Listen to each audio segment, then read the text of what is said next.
তখন আমার মোবাইলে একটা মেসেজটা ছিল, তোর জন্য একটা সারপ্রাইজ আছে। আগের গার্লফ্রেন্ডের? হ্যাঁ, তোর বিছানার তুই যেই পাশে থাকোস তুষুকের নিচে দেখ, আমি টিস্যু রেখে আসছি, 3টা কন্ডোমের ছিঁড়া প্যাকেট রেখে আসছি।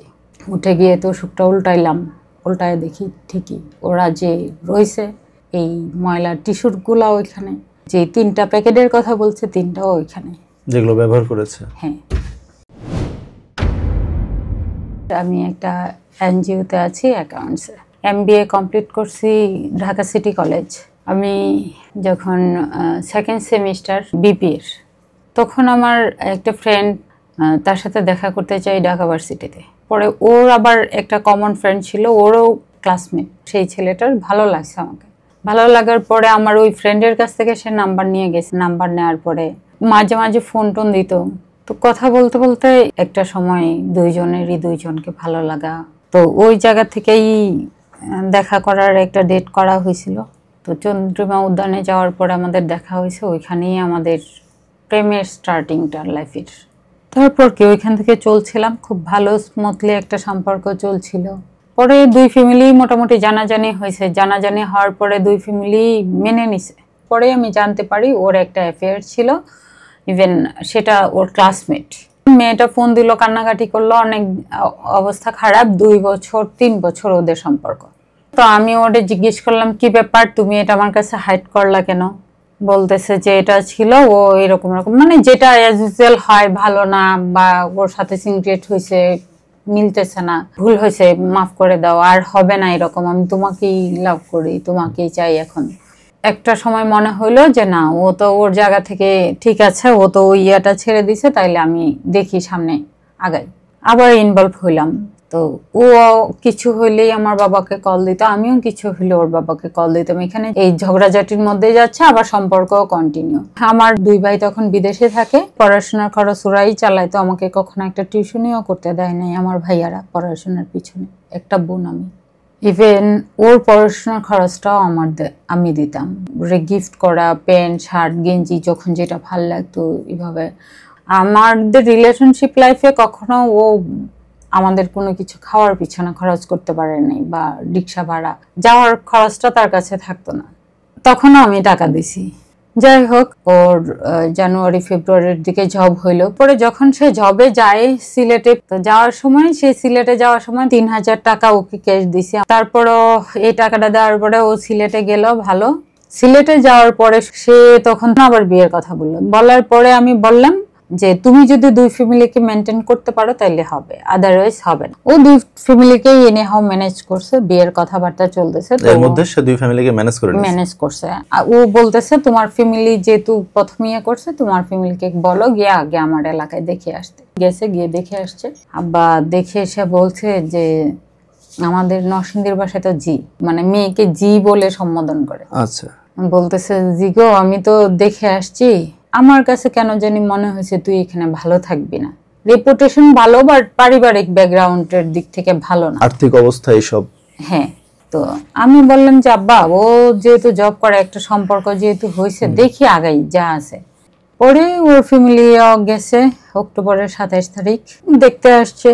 দেখে ওর মামা আমার হাতে একটা আংটি পরাই দিল। তখন ও সবাই চুপ। ও উঠে দাঁড়ায়, আমার হাজবেন্ড উঠে দাঁড়ায়, বলতেছে যে আমাকে 5 লাখ টাকা দিতে হবে। তো আমার ভাই আবার জানতে চাইলো টাকাটা কেন লাগবে, বলে যে জব পারপাস, মনে MBA করতেছে, MBA কমপ্লিট হইলে জবের জন্য। তো আপনাকে কি এরকম কখনো বলেছিল এর আগে? না, আগে কখনোই বলে নাই। আগে তো আমাদের কখনোই চাওয়া পাওয়া ও কিছু চাই নাই। হঠাৎ করে টাকাটা চাইলো আপনাকে জবে ঢুকাবে, পড়াশোনা শেষ হলে সেই পারপাস। তারপর তখন আমার ভাইয়া বললো যে ওর যদি জবে টাকা লাগেও তাহলে তুমিও দিবা, আমিও দিব। তোমরা যেহেতু হাজবেন্ড পক্ষ, এখন এখান থেকে টাকা নিয়ে তুমি অ্যাডভান্স টাকা ক্যারি করে রাখবা জবের জন্য, যখন হয় তখন দেখা যাবে। ও তো মাত্র 1st সেমিস্টার। তো অনেক এটা নিয়ে অনেক একটা সময় অনেক আর্গুমেন্ট, বার্গেনিং এর পরে রাত বেজে গেছে তখন 10টা 10:30। বিকাল থেকে এগুলো চলছে? হ্যাঁ, বিকাল থেকে এইগুলাই চলতেছে। ওর ফ্যামিলি এসে বলে মনি তোমার ভাই এটা বলছে, আমার ফ্যামিলি গিয়া বলে কি করছিস, যে কেমন পছন্দ করছো, তারা এরকম বলে। এখন তুমি কি জানতা না? এই 10টার মধ্যে ওদেরকে 2-3 বার বিদায়ও দেওয়া হয়েছে আমাদের, যে না আমি বিয়ে করব না, মাফ করো, তোমরা যাও। কারণ আমি আর নিতে পারতেছিলাম না। এটা ও বারবার ডেকে এখানে নিচ্ছে, মনি একটু আসো শুনে যাও, মনি একটু আসো শুনে যাও, মানে এরকম একটা চলতেছে। কিন্তু ওরা যাচ্ছে না, টাকা নিয়ে দেন দরবার চলছে। হ্যাঁ, যাই হোক, রাত্রে 10:30টার দিকে আমি উঠানে দাঁড়ায় দেখলাম যে আমার ভাইয়ারা সবাই বসা, ওদেরও আত্মীয় স্বজন উঠানের চারপাশেই হাঁটতেছে, দাঁড়ায় আছে, কথা বলতেছে এরকম। ও ভাইবা পাচ্ছে না যে এইবার এখান থেকে গেলে তো আর এই সম্পর্কটা আর থাকবে না, এখানে ক্লোজ হয়ে যাবে, কি করা যায়। ও তখন দাঁড়ায় বললো কি, বলে আমার মনিকে লাগবে, আর কিছু লাগবে না, আমি মনিকে নিতে আসছি, নিয়ে যাবো। 5 লাখ টাকা থেকে সরে তখন এই ডায়লগটা দিল। এই ডায়লগ পরে আমার ভাইয়ারা যার যার মতো, তখন তো ওদের আর কিছু বলার নাই। এই জায়গায় বাজারে গেল, গিয়ে এক দোকানদারকে ঘুম থেকে ডাকে উঠাইলো, উঠায় একটা শাড়ি আনলো, এক জোড়া জুতা আনলো, একটা নারিকেল তেল আনলো। রাত 12টা বাজে, বিয়ে হইলো 3 লাখ টাকা কাবিনে, 1 লাখ টাকা কৌশল। যাই হোক, ওইখান থেকে আসলাম, সংসার জীবন ভালোই কাটছিল প্রথম দিকে। আয়সা বাসায় উঠছি কুড়িলে। বিয়ের পরপরই যখন দেখছে যে বিয়েটা হয়ে গেছে, তার আগের গার্লফ্রেন্ড, হ্যাঁ, এত বেশি ডেসপারেট হয়ে গেছে, মানে ও নিতে পারেনি, ক্রেজি হয়ে গেছে। ও বারবার মেসেজ পাঠাচ্ছে, ওকে মেসেজ করতেছে, আমাকে মেসেজ করতেছে, পাগল হয়ে গেছে। তখন আমি জানি যে ওরা লিভ টুগেদার ছিল প্রায় 1 বছর। তো এখন বিয়ে হয়ে গেছে, এটা নিয়ে আমি আসলে মাথায় ঢুকাই না। আমি শুধু ওর ফ্যামিলিকে জানাই রাখছি যে ও এই টাইপের মেসেজ গুলা বলতেছে। এই ঘটনার পরেই ওদের বাড়ি আমি গেছিলাম। ও যেহেতু একটা ছেলে, তার মানে আমার একটা রেসপন্সিবিলিটি আছে ওর ফ্যামিলির উপর। আমি বাড়ি যাইতাম, মা বাবার সাথে সময় দিতাম। আমি আমার শ্বশুর বাড়িতে, তখন হচ্ছে এই মেয়েটা আমাকে মেসেজ দিচ্ছে। কি মেসেজ? সে আমার বাসায়, আগের গার্লফ্রেন্ড আপনার স্বামীর, সে আপনাকে মেসেজ দিছে। তো কথাটা আমি প্রথম বিলিভ করি নাই, তখন 3টা-4টা মেসেজ পরপর আসলো। আমার বাসায় কোথায় কি আছে না আছে, অল ওভার এভরিথিং সে বলছে। হ্যাঁ, ফ্রিজে কয়টা আম আছে, কয়টা আপেল আছে, সে সব A to Z বলে দিচ্ছে আমাকে। তখন ওর বাবা আসলো, আব্বাকে বললাম যে আব্বা এই অবস্থা। বৃহস্পতিবারে ও বাড়ি গেছে, যাওয়ার পরে আমার সাথে কথা নাই, রাগারাগি, কারণ ওর বাবা ওরে বকা দিছে। ও ওইখানে 1 কথায় 2 কথায় ও আমাকে, ওর বাবার সামনে প্রথম ও আমাকে মারতে যায়। আসছি রবিবার দিন, আমি কাটাকুটি করতে মাত্র ফ্রিজ থেকে খাবার টাবার বের করে, সবজি টবজি বের করে নিয়ে বসছি কাটবো, তখন আমার মোবাইলে একটা মেসেজটা ছিল, তোর জন্য একটা সারপ্রাইজ আছে। আগের গার্লফ্রেন্ডের। হ্যাঁ, তোর বিছানার তুই যেই পাশে থাকস, তোষকের নিচে দেখ, আমি টিস্যু রেখে আসছি, 3টা কন্ডোমের ছিঁড়া প্যাকেট রেখে আসছি। উঠে গিয়ে তোষকটা উল্টাইলাম, উল্টায় দেখি ঠিকই ওরা যে রয়েছে, এই ময়লার টিস্যুর গুলা ওইখানে, যে 3টা প্যাকেটের কথা বলছে 3টাও ওইখানে, যেগুলো ব্যবহার করেছে। হ্যাঁ, জীবনটা ওইখান থেকেই নরক হওয়া শুরু হয়েছে। শরীর তখন কাঁপতেছিল, আমার জীবন সেখানে যে কি সেই মুহূর্তটা কাউকে বোঝানো যাবে না দুনিয়ায়, সেই ফিলিংস কাউকে বোঝানো যায় না। আমি ওকে ফোন দিলাম, তুমি কই? আমি কি অফিসে আসবো না তুমি আসবা? ও বলে যে তুমি থাকো, আমি আসতেছি। ও আসছে, আমি বললাম এইগুলা কি, এগুলা এখানে কেন আসলো, কিভাবে আসলো বলো আমাকে। ও নাকি কিছুই জানে না। ওই তো ওইখানে সিনক্রেট হইলো, ও ওর এক ফ্রেন্ডকে ফোন দিল, আসলো, অনেক কিছু হয়েছে। তারপরে ঝগড়াঝাটি করে কনসেপ্ট করলাম, ও বাচ্চা নিবে না, আমি বাচ্চা নিব, মানে রাগারাগি চলতেছে। এর মধ্যে আমি বেবি নেব, আমার কথা হচ্ছে বেবি নিলে ঠিক হয়ে যাবে। কনসেপ্ট করলাম, 2 মাস গেল কনসেপ্টের।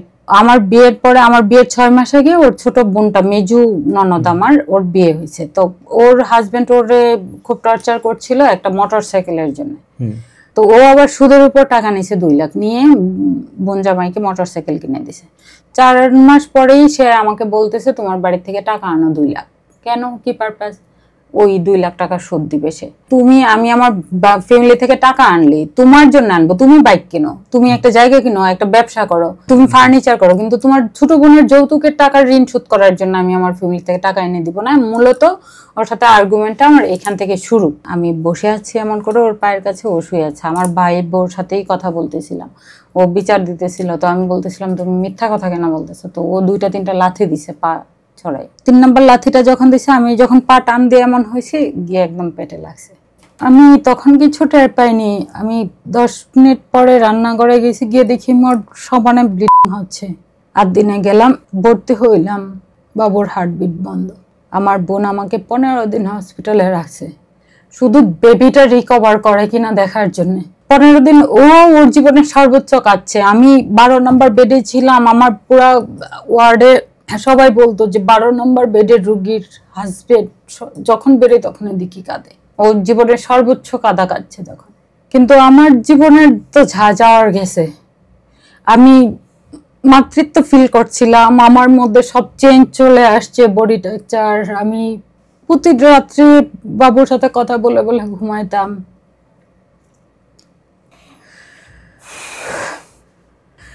বাবুটাকে বাঁচাইতে পারি না। 3 দিন আমার লেবার পেন উঠে, আমার বেবিটা আমার হাতে এসছে এতটুকু একটা।